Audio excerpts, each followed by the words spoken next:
तो हैलो बच्चा पार्टी एक बार फिर तो सब का स्वागत है जीटीवी क्लासेस ਦੇ ਵਿੱਚ ਬੱਚੋ ਅੱਜ ਆਪਾਂ ਟੌਪਿਕ ਕਰਾਂਗੇ that is regarding +2 class topic ਦਾ ਨੇਮ ਹੈ ਨਿਊਕਲੀਅਰ ਚੇਨ ਰਿਐਕਸ਼ਨਸ। अच्छा इसनू पढ़ना है तो इस बारे पहला थोड़ा पता कर लीए कि चीज़ा है कि अज आप करनिया की है। देखो तुसी न्यूक्लीयर एनर्जी नू भली भांति जानते हो कि न्यूक्लीयर एनर्जी की है। न्यूक्लीयर एनर्जी ਦੇ ਨਾਲ ਆਪਾਂ ਇਲੈਕਟ੍ਰਿਸਿਟੀ ਪ੍ਰੋਡਿਊਸ ਕਰਦੇ ਹਾਂ, ਬਟ ਕਿੱਦਾਂ ਪ੍ਰੋਡਿਊਸ ਕਰਦੇ ਹਾਂ ਉਹਦੇ ਵਿੱਚ ਕੀ ਹੋਊਗਾ ਕਿ ਬਹੁਤ ਬੜੇ ਨਿਊਕਲੀਅਰ ਪਾਵਰ ਪਲਾਂਟ ਦੇ ਅੰਦਰ ਜੋ ਆਪਣੇ ਕੋਲ यूरेनियम के पार्टिकल्स ने उन्होंने बच्चों लगातार ब्रेकडाउन किया जाता, उस तो एनर्जी जी पैदा की जाती है और वो एनर्जी बाद च की करते हैं कंट्रोल स्टेट दे विच रख के। देखो कंट्रोल च रखनी बहुत जरूरी है। अगर वो बंबार्डमेंट बहुत तगड़े लैवल की होंदी रहे तो वो एक एटॉमिक बॉम्ब का काम कर सकती है। सो देयरफॉर उन्होंने बड़े कंट्रोल तरीके रखा जाता है। उस तो फिर एनर्जी प्रोड्यूस की जाती है, ओके टरबाइन घुमाती है, टरबाइन बाद जनरेटर को घुमाता तो इलैक्ट्रिसिटी जी प्रोड्यूस होती है। ओके सो ये सारा सिस्टम पूरे तरीके ध्यान दे रखा जाता है। क्यों? क्योंकि ये जो ये तो प्रोडक्ट्स निकल के आते हैं वो रेडियो एक्टिव एलीमेंट्स बनते हैं, रेज बनती ने जो कि बड़ी हार्मफुल ने। सो देयरफॉर उत्थे जो मुलाजम काम करते होंगे उन्होंने उपर इफेक्ट हो सकता है, आले दुआले के एरिया के उपर इफेक्ट हो सकता है। सो देयरफॉर पूरा इनक्लोज्ड स्टेट के काम किया जाता है। जो इसका वेस्ट आ उसनू भी डिस्पोज करना बड़े तरीके डिस्पोज किया जाता है ताकि उतों हार्मफुल रेडिएशन जो ना निकल के आ सकन। सो सारिया चीज़ों बड़े प्रॉपर वे दे नाल कंट्रोल च रख के काम किया जाता। सो कंट्रोलिंग एक बहुत तगड़ा मैथड है जो कि आप इसके अंदर भी समझना है कि वर्किंग किदा होंदी है। सो आप स्टार्ट करते हैं बच्चों nuclear reaction. First of all nuclear reaction है की है। देखो एक साडे कोल कोई स्टेबल न्यूक्लियस है, उस स्टेबल न्यूक्लियस के उपर आप किसी भी जिहदे विच एनर्जी होवे कोई पार्टिकल ऐसा जिहदे विच एनर्जी है उसनू आपां उस स्टेबल न्यूक्लियस के नाल की करना स्ट्राइक करवाना है किसी पर्टिकुलर एनर्जी के नाल। तो उस तो की पैदा होगा बच्चों एक होर स्टेबल न्यूक्लियस साडे कोल बन के निकलणगे। हो सकता अनस्टेबल हो, जो अनस्टेबल है तो फिर वो बाद च ब्रेकडाउन होंदे रहणगे जब तक स्टेबल नहीं हो जाते। ओके और उहदे नाल एक लार्ज अमाउंट की एनर्जी जिहड़ी वो भी साडे कोल रिलीज होकर निकल के आउंदी है। ठीक है सो एनर्जी बाद में आपां काम विच लिआउने आ टरबाइन नूं घुमाउण विच और power plant they which energy जिहड़ी उत्थों दी आपां पैदा करन विच। ओके सो है कि transformation of a stable nucleus into another nucleus by bombarding it with a suitable high energy particle। अब हाई एनर्जी पार्टिकल न्यूट्रॉन हो सकता है, प्रोटॉन हो सकता है, अल्फा पार्टिकल हो सकता है, केड़ा आप यूज में लियावांगे ताकि काम चंगे पद्धर ते हो सके। ओके सो उन्होंने भी आप चंगे तरीके दे पढ़ना है। सो इस प्रोसैस के दौरान एनर्जी जिहड़ी है साडे कोल बन के आउंदी है। सो एनर्जी किद्दां बन के आउंदी है उहदे वास्ते तुसीं चंगे तरीके नाल बच्चों पढ़िया होया है कि इसनूं बाइंडिंग एनर्जी बाइंडिंग एनर्जी हुण बाइंडिंग एनर्जी की सी बच्चों डेल्टा एम सी स्क्वेयर। हुण डेल्टा एम की सी मास डिफेक्ट सी। मास डिफेक्ट की है कि जो साडे कोल रिएक्टेंट्स ने उन्हां नूं यूज करके जो प्रोडक्ट बनदा आ उन्हां दे विचकार मास दे विच डिफरेंस हुंदा है कि मास तो सेम होना चाहिए। जो रिएक्टेंट्स ने उन्हां दे जो मास होगा जो प्रोडक्ट बन के आऊगा साडे कोल ओहदा मास होगा दोवां दे विच मास दे विच फर्क आएगा। सो जिहड़ा मास फर्क आ गया वो मास डिफेक्ट है। वो जो फर्क आया पाया है वो किहदे विच हेल्पफुल होगा उस प्रोडक्ट नूं बनाउण विच। काम के तौर पर किद्दां आपां इसनूं समझीए दो मेरे को छोटे छोटे न्यूक्लियस ने उन्होंने दोनों छोटे न्यूक्लियस नूं मैं मिला के एक बड़ा न्यूक्लियस बनाउणा है। ओके इदां समझ लीए क्या मेरे को एक बड़ा न्यूक्लियस है उस तो मैं छोटे न्यूक्लियस को बनाने हैं। काम का पद्धर तो की है छोटे न्यूक्लियस ने बड़ा बनाना। मान लो इसका जो AMU मास है एटॉमिक मास यूनिट जो है वो 1.5 है, दूसरे का 1.5 है और बना दिता जो वो बनया 3 का बनना चाहिए सी। 3 एटॉमिक मास का पूरा होना चाहिए बट 3 का नहीं बनया, कहता बनया 2.5 का बनया। सो 0.5 का मास का डिफेक्ट आ गया। हुण 0.5 मास जिहड़ी है वो किद्दां बनया कोई छोटिया को बड़ा बनाना है, एक खाला जिहा घर थोड़ी आराम नाल थोड़ी बन जाना।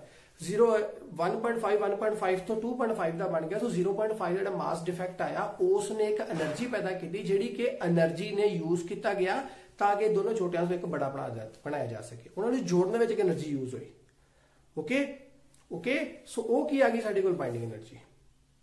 ठीक उस तरीके नाल सो जिन्नी वो बन के आई है उन्होंने आप बाइंडिंग एनर्जी नहीं बोलते। मेल में आप काम इकट्ठा करने में उन्होंने कहता बाइंडिंग एनर्जी।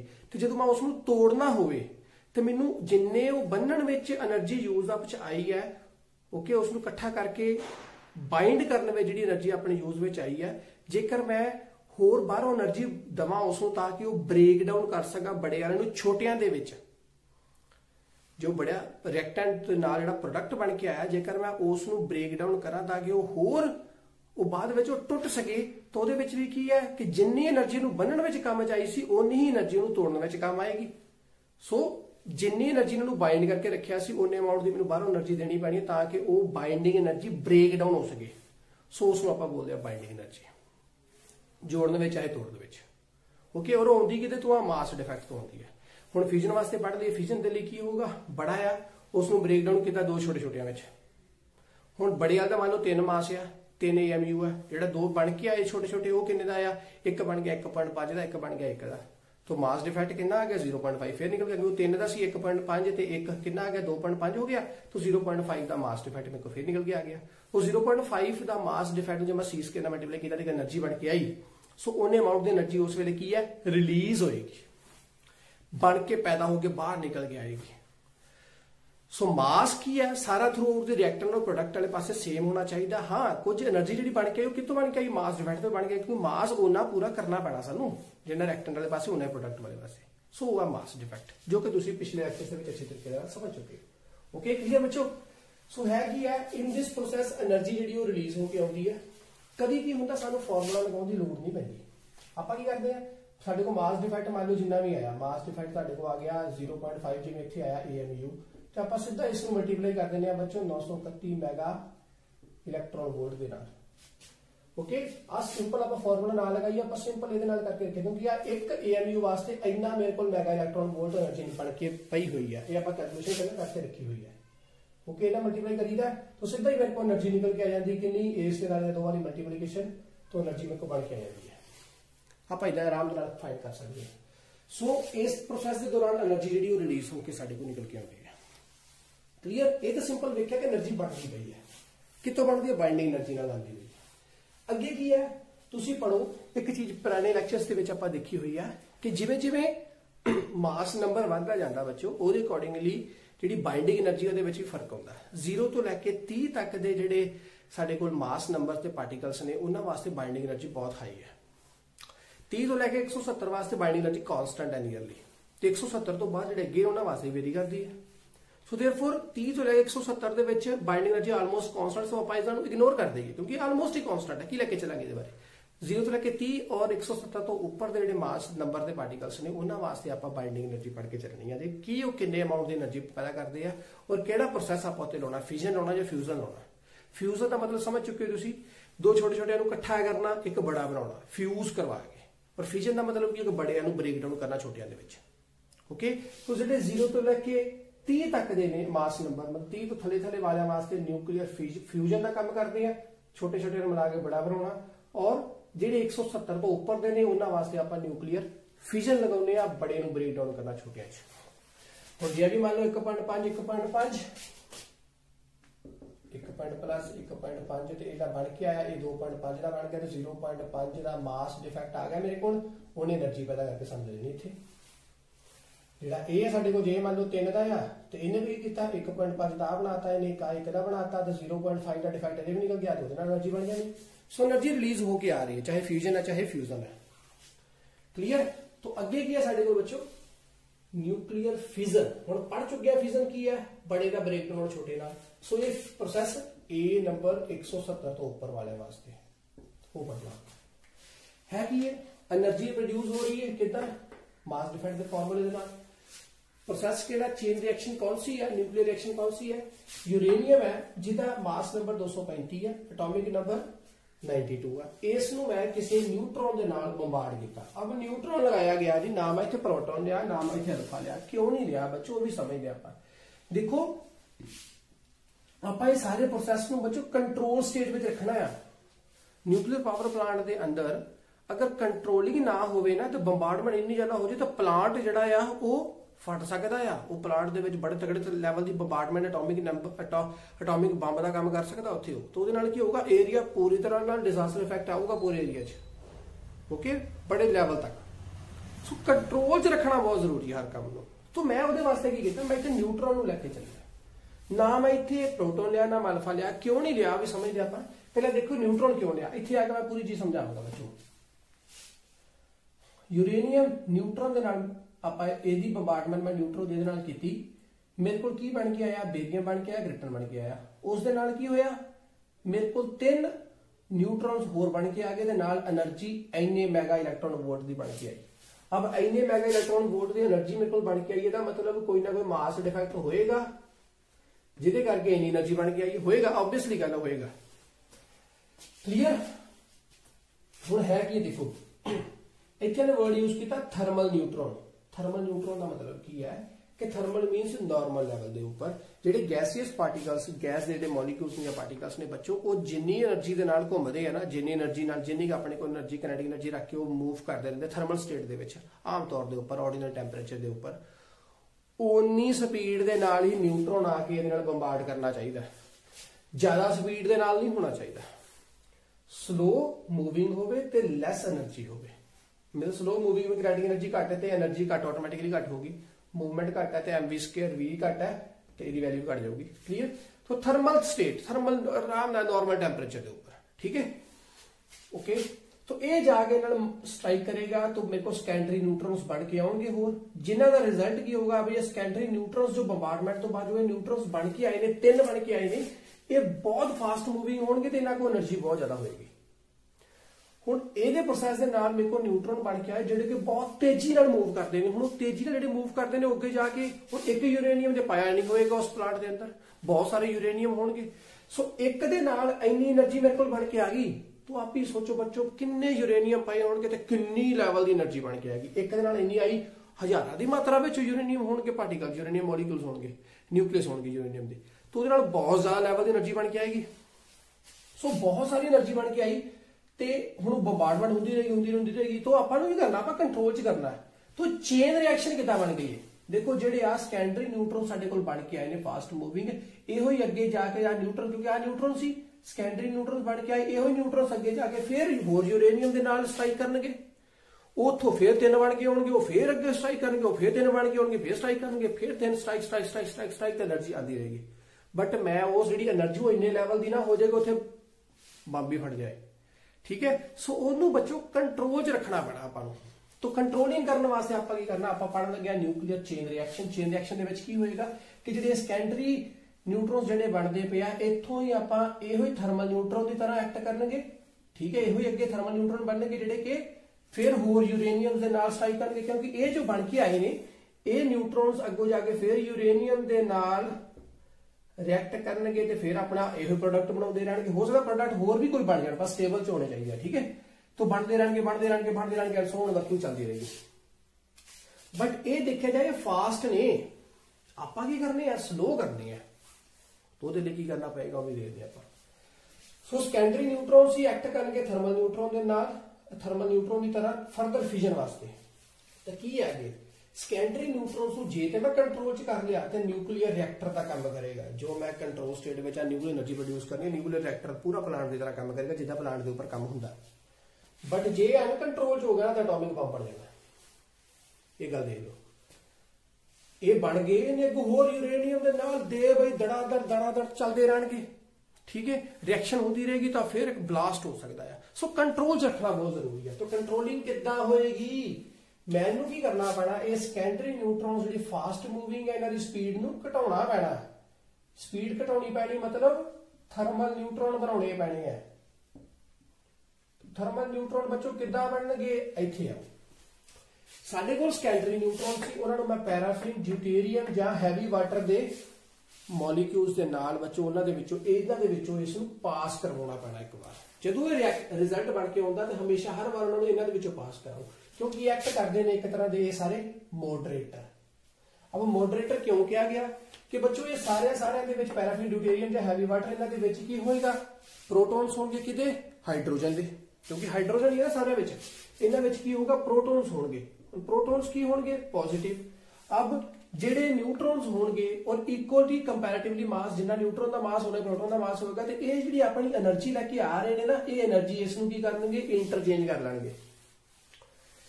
फास्ट मूविंग सी सेकेंडरी वाले एनर्जी इंटरचेंज कर ली तो की हो गया? स्लो हो गए बाहर निकल के आए तो थर्मल न्यूट्रॉन बन गए। सो आ की कंट्रोलिंग कर दी। कंट्रोलिंग किसने की? मॉडरेटर ने की। कंट्रोल च आ गए, सो हर वार रिजल्ट बनेगा मॉडरेटर च पास तो कंट्रोल, मॉडरेटर च पास कंट्रोल, तो कंट्रोल करके के बाद यूरेनियम स्ट्राइक कराई चलो तो रिजल्ट नहीं। चलो क्लियर बात समझ आ गई बच्चों? ਇਹ ਹੋ ਗਿਆ। ਹੁਣ ਕੁਐਸਚਨ ਇਹ ਉੱਠਦਾ ਆ ਕਿ ਮੈਂ ਨਿਊਟਰੋਨ ਲਿਆ, ਮੈਂ ਇੱਥੇ ਅਲਫਾ ਨਹੀਂ ਲਿਆ, ਮੈਂ ਇੱਥੇ ਪ੍ਰੋਟੋਨ ਨਹੀਂ ਲਿਆ, ਕਿਉਂ? ਕਿਉਂਕਿ ਬੱਚੋ ਉਸ ਵਾਲੇ ਕੇਸ ਕੀ ਹੋਏਗਾ, ਹੁਣ ਨਿਊਟਰੋਨ ਹੈ, ਇਹਦੇ ਉੱਪਰ ਆਪਣਾ ਚਾਰਜ ਕੋਈ नहीं है, यूरेनियम ना, यूरेनियम को पॉजिटिव है, न्यूक्लियस है ना, ओके, न्यूक्लियस को पॉजिटिव चार्ज है, तो ये आपस में फिर इकट्ठे ना होके रिएक्ट बंबार्ड होवे होने वास्ते कि नाल जाके स्ट्राइक करे, वो नाल स्ट्राइक ही नहीं करना। सो इसका मतलब की है कि उस वास्ते जिहड़ा इत्थे जे मैं कि अल्फा जेकर जिन्नी स्पीड इन्हां दी है उन्नी स्पीड दा जे मैं अल्फा ने प्रोटोन लवांगा तो वो जाके ना स्ट्राइक ही नहीं करेगा, क्योंकि आप स्लो मूविंग रखना, वो जाके स्ट्राइक नहीं लागे जाके मिलूगा, फिर वापस आ सकता है, क्योंकि रिपल्शन होगी ना पॉजिटिव चार्ज। सो ਉਹਦੇ ਵਾਸਤੇ ਕੀ ਕਰਨਾ ਪਊਗਾ, ਇੱਥੇ ਮੈਨੂੰ એનર્ਜੀ ਜ਼ਿਆਦਾ ਦੇਣੀ ਪੈਣੀ ਫਿਰ ਕਿ ਜਾ ਕੇ ਸਟ੍ਰਾਈਕ ਕਰੇ, तो बहुत ज्यादा एनर्जी देनी पैनी है। तो बहुत ज्यादा एनर्जी ना की होगा रिजल्ट, जेकर स्ट्राइक कर गया तो रिजल्ट जो बढ़ के आ गया उन्होंने भी की होगा, बंबार्डमेंट के चांसेस हो बढ़ सकते हैं। तो फर्स्ट केस एनर्जी बहुत ज्यादा देनी पैनी अपन इत्थे, ते आपां कहने एनर्जी घट ही देनी होवे आराम नाल काम करे तो आपां न्यूट्रॉन देयरफॉर प्रेफर करते हैं। क्लियर? चेन रिएक्शन हो गया, रिजल्ट निकल के आ गया। अब देखो की है ਹੁਣ ਕਿਹੜੇ ਪੁਆਇੰਟਸ ਨੂੰ ਆਪਾਂ ਖਿਆਲ ਵਿੱਚ ਰੱਖਣਾ ਨਿਊਕਲੀਅਰ ਚੇਨ ਰਿਐਕਸ਼ਨ ਦੇ ਅੰਦਰ। ਪਹਿਲਾ ਪੁਆਇੰਟ ਹੈ leakage of neutrons from the system must be reduced. Neutrons ਜਿਹੜੇ ਬਣਨਗੇ ਅੱਗੋਂ ਬਣਦੇ ਜਾਣਗੇ ਉਹ ਰਿਡਿਊਸ ਨਹੀਂ ਹੋਣੇ, ਉਹ ਬਾਹਰ ਲੀਕ ਨਾ ਹੁੰਦੇ ਰਹਿਣ, ਸਿਸਟਮ ਤੋਂ ਬਾਹਰ ਨਾ ਨਿਕਲਣ। Okay. Second, impurities free fissionable material. ਜਿਹੜਾ ਫਿਜ਼ਨੇਬਲ ਮਟੀਰੀਅਲ ਮੀਨਸ ਯੂਰੇਨੀਅਮ ਹੈ ਉਹ ਚ ਇੰਪਿਉਰਿਟੀਜ਼ ਨਾ ਹੋਣ, ਮਤਲਬ ਠੀਕ ਲੈਵਲ ਦਾ ਹੋਵੇ, ਕਿਉਂਕਿ ਇੰਪਿਉਰਿਟੀਜ਼ ਜੇ ਹੋਣਗੀਆਂ ਤਾਂ ਉਹਦੇ ਨਾਲ ਕੀ ਹੋਊਗਾ, इन्हें ब्रेकडाउन होना, यूरेनियम सारे पार्टिकल्स ने ब्रेकडाउन होना। जेकर इंप्योरिटीज होंगी तो कोई होर होणगियां, क्यों की करनगियां, जो थर्मल मोशन होगा वो होर रोक देणगियां। जेकर इंप्योरिटीज होईयां तो फिर वो प्रोसैस नूं की करदियां, स्लो करदे रहिंदे लगातार। ते आपां ही कहंदे आपां एनर्जी लगातार रेगुलर अमाउंट ते लैनी है, सिस्टम स्लो नहीं होना चाहिए। सो इंप्योरिटीज फ्री होना चाहिए। और यूरेनियम 238 जिहड़ा आ वो आपां यूज नहीं करना, because it slows down the process, वो प्रोसैस नूं घट कर दिंदा है। क्यों? क्योंकि इस नूं ब्रेकडाउन करने वास्ते फास्ट न्यूट्रॉन की लोड़ पैंदी है, जिहदी एनर्जी कितनी होवे, एक घट्टो घट 1 मैगा इलेक्ट्रॉन वोल्ट, तां जाके फ्यूजनेबल होगा। तो तां करके आपां इस नूं यूज विच नहीं लियाईदा, क्योंकि इहदे नाल 1 मैगा इलेक्ट्रॉन वोल्ट की एनर्जी बन के आउणी, जो रिजल्टेंट बन के आएगा। फिर रिजल्टेंट जिहड़े सेकेंडरी होणगे, ओके, सेकेंडरी तो फिर जिन्हां नूं पास करावांगे फिर थर्मल होगा, तो फिर थर्मल की एनर्जी फिर घट गई होनी है, उहनूं फिर ज्यादा करना पैना है, तो फिर ज्यादा करेंगे ता जाके वो इस नाल मल्टीप्लाई इस नाल जाके स्ट्राइक करेगा। सो इनू हर बारी स्ट्राइक बाकी पार्टिकल्स नूं स्ट्राइक करने वास्ते थर्मल न्यूट्रॉन्स की वैल्यू फिर बढ़ाना पैना। जे बढ़ाना पैना हर बार इन्नी एनर्जी देनी पैनी, तो इन्नी एनर्जी जेकर आपां नहीं दे पावांगे तो प्रोसैस जिहड़ा वो स्लो डाउन होंदा रहेगा। सो इस करके आपां इसनूं यूज च नहीं लियाईदा। नैक्सट है प्रोडक्शन और मल्टीप्लिकेशन फैक्टर। चौथा फैक्टर अपने को ये हुण ये की है, यह है के मीनस नंबर ऑफ न्यूट्रॉन्स जिहड़े पैदा होए अपॉन नंबर ऑफ न्यूट्रॉन्स जिहड़े एमिट जां अब्जॉर्ब किए गए। मीनस जदों भी मैं काम विच लिआंदा, इस तो मैं रिजल्ट बनावांगा, जदों मेरे को उस प्रोसैस के दौरान इन्ने नंबर ऑफ न्यूट्रॉन्स अब्जॉर्ब या एमिट होए, इस तो करन तो बाद मेरे को इन्ने एमिट होए।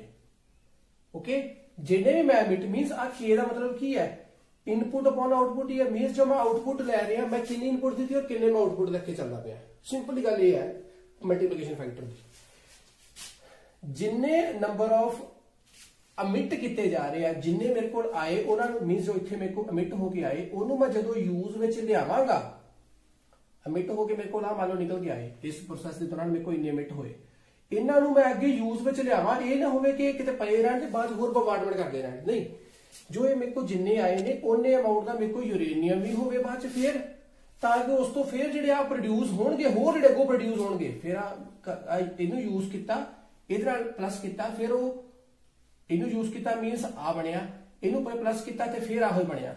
सो जिहड़ा न्यूट्रॉन्स प्रोड्यूस होके आ रहे हैं और जिहड़े न्यूट्रॉन्स अब्जॉर्ब मीनस जां काम च लिआंदे जां मैं सिस्टम तो बाहर कर देवां, क्योंकि बच्चों अगर नंबर ऑफ न्यूट्रॉन्स का लैवल बहुत ज्यादा वध भी हो जाए ना, बहुत ज्यादा भी हो जाए, तो सच केसिस दे विच भी मैनूं की करना पैंदा, न्यूट्रॉन्स का लैवल नूं घटाउणा पैना, क्योंकि बहुत ज्यादा न्यूट्रॉन्स, क्योंकि हर एक रिएक्शन के दौरान 3 न्यूट्रॉन बन के आने, ज्यादा उसको मैं कंट्रोल करता मॉडरेटर की हेल्प के नाल, तो कुछ जिन्हें मैं बाहर कर देना सिस्टम तो, ताकि मेरे काम दे नहीं गए, मैं बाहर किसी होर अगे वास्ते यूज में लियावांगा, बाहर करते रहांगा, क्योंकि बहुत ज्यादा बंबार्डमेंट होने लग पैंदी है।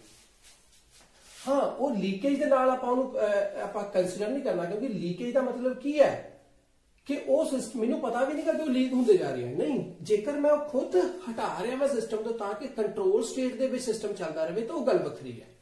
Okay, so number of neutrons जेडे अमिट हुए मीनस जो पैदा होके आए ने ਜਾਂ ਜਿਹੜੇ मैं अब्जॉर्ब कर ले ने मैं सिस्टम तो बाहर कर ले हुए ने ਉਹਦੇ कंपैरेटिवली नंबर ऑफ न्यूट्रॉन्स पैदा ਹੁੰਦੇ ਰਹਿਣ mean system stable proper state ਦੇ ਵਿੱਚ ਚੱਲਦਾ ਰਹੇ ਜਿੰਨੀ ਕਿ ਮੈਂ ਇਨਪੁਟ ਦਵਾਂ ਦੇ ਕੋਲ ਮੈਨੂੰ ਆਊਟਪੁੱਟ ਬਣਦੀ ਰਹੇ ਜਿੰਨੀ ਕਿ ਇਨਪੁਟ ਦਵਾਂ ਦੇ ਕੋਲ ਆਊਟਪੁੱਟ ਬਣਦੀ ਰਹੇ ओके अमिटेड ਨੂੰ समझ के चलो बच्चों ए वाले है ओके और ਇਹੋ ਹੀ ਅੱਗੋਂ ਜਾ ਕੇ थर्मल जो बन गए ਇਹੋ ਹੀ ਅੱਗੇ ਜਾ ਕੇ ਇੱਥੇ ਯੂਜ਼ ਹੋਣਗੇ ਇਹਦੇ ਨਾਲ ਫਿਰ ਇਹੋ ਹੀ ਬਣ ਕੇ ਆਉਣਗੇ ਤਾਂ ਇਹ ਪ੍ਰੋਡਿਊਸ ਹੋ ਕੇ ਆਏ ਫਿਰ ਦੁਬਾਰਾ ਮੀਨਸ ਯੂਜ਼ ਵਾਲੇ ਵੀ ਇਹੋ ਹੀ ਤੇ ਪ੍ਰੋਡਿਊਸ ਵਾਲੇ ਵੀ ਇਹੋ ਹੀ ਹੈ ਜਿੰਨੇ ਅਕੋਰਡਿੰਗਲੀ ਪ੍ਰੋਡਿਊਸ ਹੁੰਦੇ ਉਹਦੇ ਅਕੋਰਡਿੰਗਲੀ ਅਮਿਟ ਦੇ ਅਕੋਰਡਿੰਗਲੀ ਪ੍ਰੋਡਿਊਸ ਵੀ ਉਹਨੇ ਹੀ ਰਹਿਣ ਦੋਵਾਂ ਦਾ ਲੈਵਲ ਇੱਕੋ ਜਿੰਨਾ ਰਵੇ ਤੇ ਦੋਵਾਂ ਨੂੰ ਜਦੋਂ ਆਪਾਂ ਡਿਵਾਈਡ ਕਰੀਏ ਤੇ ਵੈਲਿਊ ਅਗਰ k ਦੀ 1 ਬਣ ਜਾਏ ਤਾਂ ਉਹ ਨਿਊਕਲੀਅਰ ਰਿਐਕਟਰ ਦੇ ਅੰਦਰ ਕੰਮ ਆਉਂਦੀ ਹੈ जिन्ने के मैं न्यूट्रॉन्स ਨੂੰ स्ट्राइक करवा रहा ਉਹਦੇ ਅਕੋਰਡਿੰਗਲੀ ਮੈਨੂੰ એનર્ਜੀ ਆਵੇ ਤਾਂ ਉਹਨੇ ਕਿ એનર્ਜੀ ਮੈਂ ਲਗਾਤਾਰ ਯੂਜ਼ ਆਪ ਚ ਲਿਆਈ ਜਾਵਾਂ ਤਾਂ ਕਿ એનર્ਜੀ ਪੈਦਾ ਹੁੰਦੀ ਰਹੇ ਬਾਹਰ ਇਲੈਕਟ੍ਰਿਸਿਟੀ ਦੀ ਫਾਰਮ ਦੇ ਵਿੱਚ